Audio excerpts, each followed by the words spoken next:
Okay, so this is the Prismacolor demo part 2, and we're going to keep on practicing how to blend with the Prismacolors, and now we're going to be working on the other circle, which is unique harmony. And this is a made-up term to help explain this type of harmony. For this circle, we're going to be using colors that are right across from each other from the color wheel, and this is also known as complementary colors. So, for example, yellow and purple, or you could use blue and orange. And I want you guys to notice that on the color harmony circle, the one on the left, the colors blend together very nicely because these are colors that are right next to each other on the color wheel, versus the unique harmony one, the one on the right, which you guys will see in a second, you'll be getting more brown colors in between mixing. Okay, as I start the demo, the first complementary colors that you guys are going to see me use is red and green. And it is also very important to have your colorless blending pencils out too. You're going to be using this a lot in this circle. As I start, I want you guys to know that you'll be using the same method as the first circle.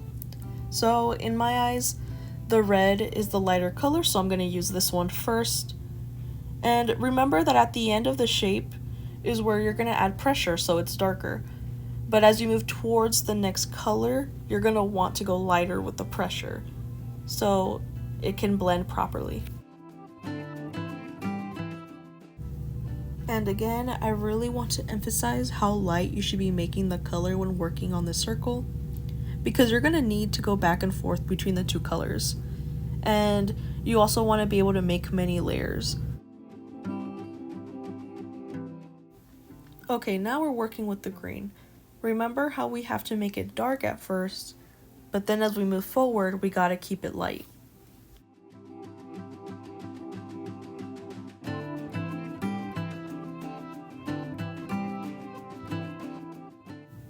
During this part of the demo is where we start to see the blend of the two colors together.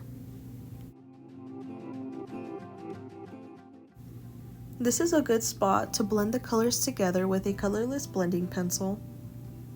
And a big tip that I have for you guys is that it's very important to not overdo it with the blending pencil, because the wax builds up and then that part of the piece becomes really hard to work with. Notice that I scribbled on the side of the paper with the blending pencil. And I do this because it's annoying when you get the other colors on the part of the shape that you're working on.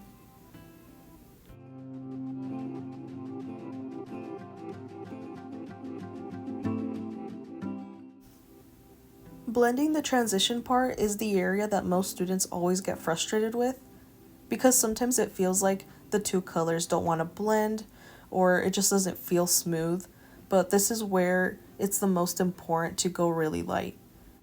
And if you notice, I also go back and forth between the two colors a lot. And eventually you'll get that amazing brown looking color in the middle, and that's just what happens whenever you blend opposite colors together. So I know some of you guys are going to be thinking, what's the point of using opposite colors?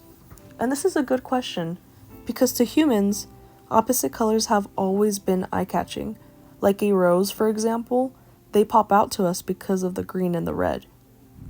Another reason why we use the opposite colors is that instead of using black, we can use this complementary color to darken a color.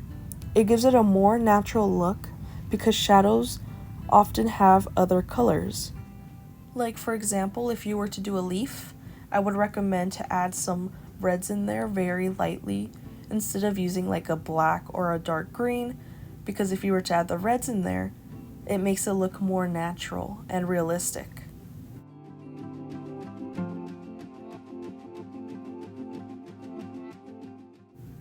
Also notice how I go over the opposite color extremely lightly, and I do this so then it becomes a very smooth transition between the two colors.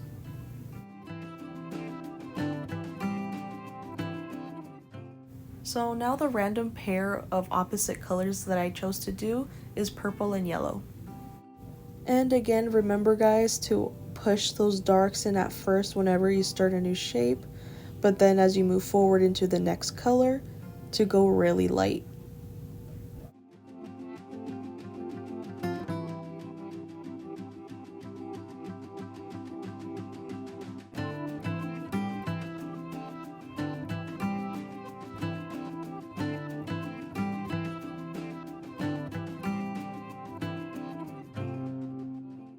Something that I've noticed when working with past students is that they seem to have struggled with the yellow and the purple opposite colors. And I think it's a struggle to them because of how dark the purple is compared to the yellow. So whenever you start doing the middle transition color that you see right now, just remember to go light. It takes a while to make that purple blend smooth. And my tip when using these opposite colors is to be gentle with the purple. I would go really light the whole time if that helps the process. But also take your time with the blending.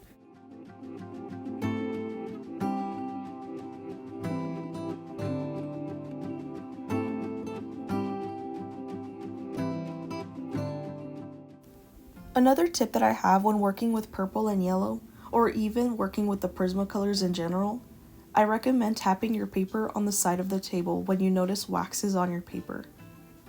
You do not want to swipe it off with your hand because you're pressing down the pigment into the paper, and it's really hard to erase when using dark colors.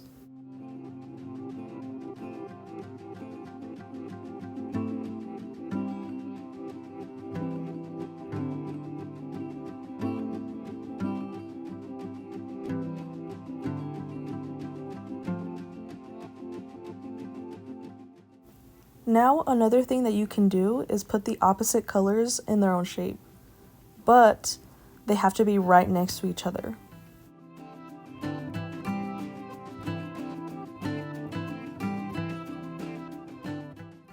Another thing though, so if you plan to do this, you still have to blend colors. So what I mean by this is that, as you can see from my sample, if you look at the blue, I'm still using a darker and lighter version of that color. So you would still have to do the same. You're still practicing how to blend, but you have those opposite colors next to each other.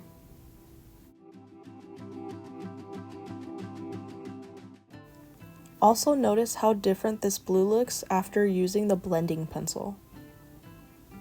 It makes it look more smooth, almost like a painting.